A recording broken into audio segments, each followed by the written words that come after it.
محقق وایي سراج الدین حقانی د سولې سړی دی. په سلامونو مو ورکلی کوم د AFG نیوز چینل درنو لیدونکو.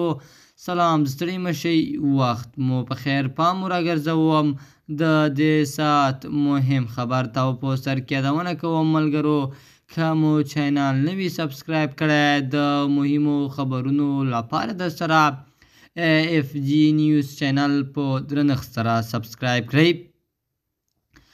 د دوحې له درېیمې غونډې وړاندې په وینا کې د طالب ضد یو شمېر څېرو څلورمه غونډه د دوشنبې په ورځ پیل شوه چې ټولو پکې په راتلونکي سیاسي جوړښت کې د برخې اخیستو لپاره پر یووالي او یوځای کېدو ټینګار درلود.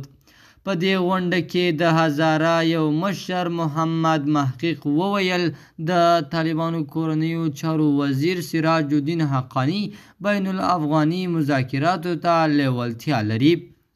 نوموړي ویلي ښاغلی حقانی د سولې سړی دی، سره له دې چې حقانی په ډیرو جنګونو او چاودنو کې لاس درلود، خو وایي څوک چې د جنګ سړی وي هغه د سولې هم وي. د مقاومت په نوم جبهې مشر احمد مسعود بیا ویلي د طالبانو مخالفان باید خپل پخواني اختلافات پرېږدي او سره یوځای شي. د AFG نیوز چینل درنو لیدونکو، دا زمونږ د دې ساعت چمتو شوی خبر.